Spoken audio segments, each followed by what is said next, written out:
Hello everyone, कैसे हो आप सभी। आई होप आप सभी अच्छे होंगे, हम लोग भी ठीक है। और मुझे पता नहीं मैं क्या वीडियो बनाऊं, क्या बोलूं, समझ में नहीं आ रहा है। ये basically Rishu and mamma, channel का नाम है रिशु एंड मम्मा ब्लॉग्स। इसमें मैं, मेरी बेटी, हम दोनों आते हैं। इसमें मैं रिशु के साथ पहले डेली ब्लॉग्स डाला करती थी। फिर हमने स्टार्ट किया ईटिंग ब्लॉग्स, जिसमें मैं रिशु के साथ एज वन वीडियो डाला करती हूँ। बेसिकली सब लोग ही डालते हैं। और इस चैनल में मेरी रिव्यू, मतलब अगर देखा जाए इस चैनल में मेरे सब्सक्राइबर 2300 के आसपास है। लेकिन वीडियोस में व्यूज़ 2000, 300, 400, 500, कभी कभी 3000, कभी कभी 4000 तक चले जाता है व्यूज़ वीडियो में।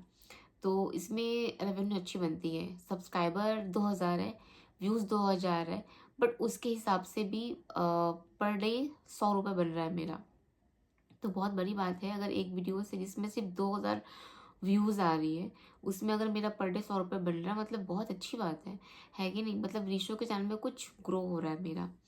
मगर पता नहीं किसको क्या दिक्कत है, क्या प्रॉब्लम है कि मेरी जो कल की वीडियो थी, जो मैं कल डाली थी रीशो के साथ, मशरूम की सब्जी वाला, उसमें किसी ने रिपोर्ट मार दिया। मतलब मुझे इतना दुख लगा ना, किसी ने नहीं, आई नो किसने मारा है। क्योंकि बेसिकली देखिए, हम अगर हमारे सामने कुछ वल्गर वीडियोस आती है, हमारे सामने कुछ, क्योंकि यूट्यूब में बहुत ज़्यादा वल्गर वीडियोस भरी है, वल्गर चीज़ें भरी हुई है जिसमें हम रिपोर्ट मारते हैं। लेकिन वो रिपोर्ट मैटर नहीं करता। आप लोगों को सही बोलूँ तो वो रिपोर्ट मैटर नहीं करता। रिपोर्ट करने के लिए आपको यूट्यूब का नॉलेज होना चाहिए, यूट्यूब का ज्ञान होना चाहिए। और ये कोई या तो आईटी सेक्टर वाला, या तो कोई मतलब जिसका दिमाग बहुत तेज चलता हो, इंजीनियर या फिर उस तरीके का, या फिर किसी हैकर के थ्रू वो इंसान इसमें रिपोर्ट मार सकता है। तो कल मैं डाली थी, मतलब उसमें, कल सॉरी क्या बोल, आज डाली थी मैं, उसमें बहुत अच्छे व्यूज़ गए थे। उसमें शायद 4 घंटे में 1.5 के व्यूज़ गया था सब्सक्राइबर के हिसाब से। तो देन कल मॉर्निंग तक उसमें वही 2.5 के व्यूज़ आ जाता।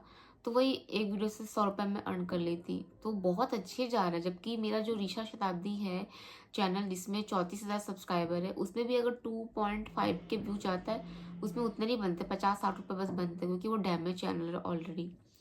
तो इसमें 100 रुपये बनते हैं। कभी कभी इसमें 205 भी बना था। मेरा ऋषु का एक वीडियो में डाली थी, जिसमें एक वीडियो से 205 बना था। तो इसमें इसीलिए मीटिंग ब्लॉग डालती थी, मतलब डाल रही हूँ, क्योंकि इसमें व्यूज़ अच्छे आते हैं और उसमें रेवेन्यू अच्छा बनता है। आप लोगों को पता होगा कि यूट्यूबर हूँ, तो वीडियो डालने से ही पैसे आते हैं। तो बेसिकली मैं वही वीडियो डालूंगी जिससे जिसमें व्यूज़ अच्छे आए, जिसमें रेवेन्यू अच्छे हो। और रेटिंग ब्लॉग डालना कोई ख़राब चीज़ तो है नहीं, है कि नहीं। मतलब हर लोग डालते हैं। यूट्यूब में बहुत सारे न्यूज़ चैनल है, भक्ति चैनल है, ब्लॉग्स है ना, शादी का कंटेंट है, पार्लर का कंटेंट है, हेयर कटिंग का कंटेंट है, खाने का कंटेंट है, कुकिंग का है। तो हर कोई अपना अलग अलग डालता है। तो एक तो मेरे डैमेज चैनल है जिसमें रेवेन्यू बनता ही नहीं है, ऋषा शताब्दी। बस इसलिए बचा के रखी हूँ क्योंकि उसमें सब्सक्राइबर बहुत ज़्यादा है। और जो शताब्दी लाइव ब्लॉग्स है उसमें ठीक है, उसमें मेरे 14,000 सब्सक्राइबर है। बट उस हिसाब से व्यूज़ भी सही आते हैं, 5,000, 6,000, 7,000, ऐसे कभी कभी 10,000, कभी कभी 20,000 भी चले जाते हैं। एंड ब्लॉग्स लाइव आते हैं, उसमें भी सब चीज़ें सही है। तो अगर देखा जाए तो मेरा 2 चैनल है जिसमें मैं अर्न कर रही हूँ। एक शराब दिरा ब्लॉग्स और एक रीशू एंड मम्मा ब्लॉग्स।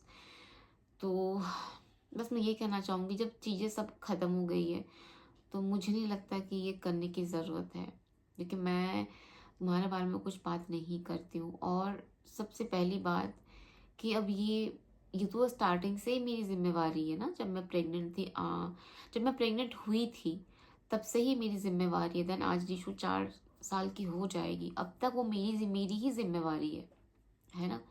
इस पे किसी का हक नहीं है। मैंने 9 महीना पेट में रखा। मेरा ऑपरेशन के थ्रू रीशु हुई।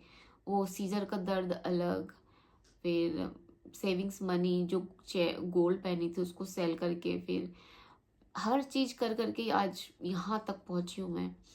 तो बस मैं यही कहूँगी, जब तुमसे कोई रिलेशन नहीं, कुछ भी नहीं, तो देन मुझे नहीं लगता कि तुमको कुछ करना चाहिए इस मैटर में, क्योंकि बॉन्ड पेपर भी हमने साइन किया था। तो प्लीज़ ये हरकत मत करो, मत करो। मैं अपनी लाइफ में खुश हूँ, अपनी अच्छी ज़िंदगी जी रही हूँ।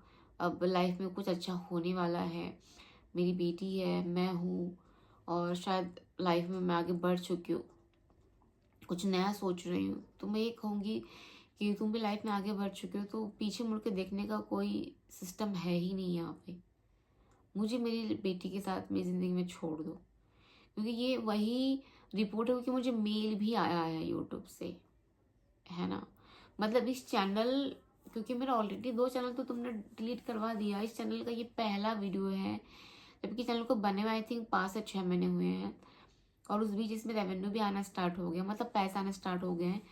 तो ये मतलब मैं एक्चुअली में ना इस मैटर में बात करना नहीं चाह रही थी।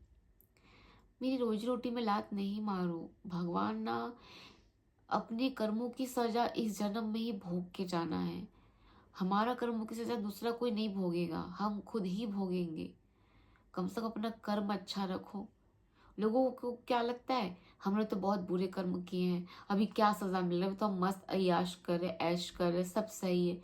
लोगों को पता है यही लगता है, लेकिन तुमको ये नहीं पता कि तुम किस टाइप से भोग रहे हो। तो जरूरी नहीं कि तुमने खराब कर्म किया है तो तुमको उसकी सजा एक्सीडेंट ही होगी तुम्हारी, बिल्कुल नहीं।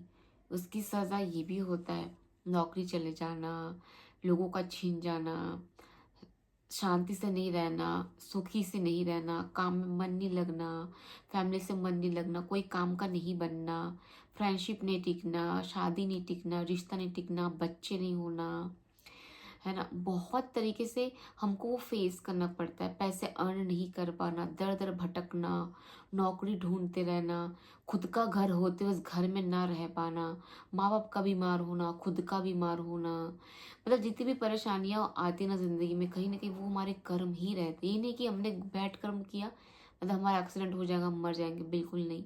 मौत से बदतर जिंदगी होती है उस वक्त। इसलिए हमेशा अपना कर्म अच्छा रखो। बस मैं यही कहूँगी, कर्म अच्छा रखोगे ना तो ज़िंदगी में अगर कुछ बुरी चीज़ें की भी होगी ना तो वो कट जाता है। अब मत करो। अगर रिपोर्ट मार रहे हो, मेरा क्या था उस वीडियो में, यही था ना कि रिशु के साथ मैं खा रही थी। क्या खा रही थी मैं, चावल और सब्जी, और हम दोनों माँ बेटी बात करते करते खाते खाते वीडियो अपलोड करते हैं, और इस वीडियो में पता है पूरा वॉच जाता है। इस चैनल का जो वीडियो है ईटिंग वाला, पूरा लोग पूरा देखते हैं, क्योंकि उसमें शो होता है ना कितना मिनट देखा गया, पूरा देखते हैं, देन कमेंट्स भी अच्छे आते हैं, इसलिए इसका रेवेन्यू अच्छा बनता है।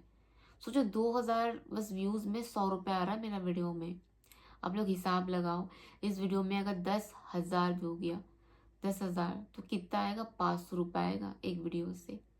तो पर डे अगर एक एक वीडियो से 500 में कमा लूंगी तो महीने का 15,000 कहीं नहीं जाएगा। और और जो मम्मा ब्लॉग्स है ये चैनल जिसमें वीडियो डाली हुई है चैनल, इसमें अगर पैसे अगर बन रहे हैं ना तो वो रीशू के खाते में ही जा रहा है। मैं यही सोच रही हूँ कि इस चैनल में मंथली मंथली जितना पैसा आएगा वो सीधा मैं रीशू का अकाउंट में डालती जाऊंगी। हर महीने महीने 1 रुपये नहीं पकड़ूंगी। बेटी भी बड़ी हो रही है, उसका स्कूल है, कॉलेज है, उसका पढ़ाई लिखाई, उसके भी ड्रीम्स है। क्योंकि मुझे पता है मेरे तबीयत का वो कितना है, कि मैं कितना काम कर सकती हूँ। देखो अभी मैं 35 साल की हो गई हूँ और मेरी तबीयत मोस्टली ख़राब रहती, बीमार रहती हूँ, खाना पीना अच्छे से खा रही हूँ, पर भगवान को प्रे करती हूँ कि स्वस्थ ही रखे मेरे को, क्योंकि मैं जब तक कमाऊँगी तब तक सब चीज़ सही रहेगा। बट कोशिश करती हूँ कि जो चीज़ें मुझे बाद में करना है, उस वक्त अगर पैसे नहीं रहे मेरे पास, जैसे मैं आप लोगों को पहले भी बताई थी कि जैसे रीशु के लिए गोल्ड वोल्ड का जो सामान है वो मैं उसके लिए अभी से बना के रख रही हूँ, थोड़ा थोड़ा करके। क्यों? क्योंकि 2 साल पहले जो सोना 60,000 था, अभी वो सोना सोचो 1,35,000 हो गया है ना, डबल से भी ज्यादा 2 साल में। तो आने वाले 10 साल में वो सोना कितना महंगा होगा। इवन मैं भी अगर ऋषु के लिए सोना बना के रखती भी हूँ, है कि नहीं, तो 15 साल बाद अगर वो शादी नहीं भी करना चाहे तो सोने की कीमत कितनी होगी। जस्ट इमेजिन 2 लाख से ज्यादा हो जाएगा, तो देन वो सोना मैं सेल करके बेच के उसको मैं उसकी पढ़ाई में लगा सकती हूँ। तो सोना कहीं ना कहीं एक तरीके से सेविंग है। अब मैं प्रॉपर्टी तो खरीद नहीं सकती, प्रॉपर्टी खरीद सकते उस पैसे से नहीं खरीद सकती, क्योंकि प्रॉपर्टी खरीदने के लिए 5 लाख तो मिनिमम अमाउंट है, 10 लाख चाहिए जमीन जमीन को खरीदने के लिए। अब सोना आप 1 लाख में सोना खरीद सकते हो।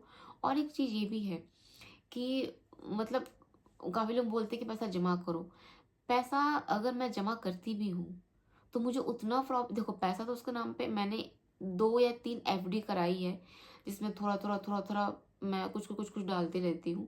तो वो तो अपना अलग जा ही रहा है ना? अगर वो 10-15 साल बाद अगर वो शादी, मतलब 15 साल बाद अगर वो शादी करना भी चाहती है, उसमें अगर उसको मैं सोने का कोई चीज़ देना चाहूँ, और 2-3 लाख से सोना तो मैं खरीदूँगी नहीं, है कि नहीं? तो इसलिए जिनके घर में भी बेटियाँ हैं, वो माँ हमेशा ये सोचती है कि घर में अगर बेटी है, तो अभी से थोड़ा-थोड़ा करके बनाना शुरू कर दूँ, ताकि बाद में बर्डन ना पड़े। तो देन मैं एक माँ होने के नाते, मेरी एक बेटी है और सिंगल चाइल्ड है, तो मेरा भी यही फ़र्ज़ है, तो मैं वो थोड़ा-थोड़ा बना के रखती हूँ। तो इसलिए अगर ईशू के इस चैनल से थोड़ा बहुत पैसा आएगा, तो कहीं न कहीं वो उसके एजुकेशन में, उसके फ्यूचर में ही जाने वाला है वो। मैं यहाँ से कुछ भी नहीं लूँगी। तो प्लीज़ मेरी बेटी का फ्यूचर बर्बाद ना करें। एक माँ की हाय, एक माँ की बद्दुआ मत लो यार, क्या मिलेगा तुम लोग को ऐसा करके? खाने वाले वीडियो में रिपोर्ट मारते हो, है ना? क्या बोलूँ?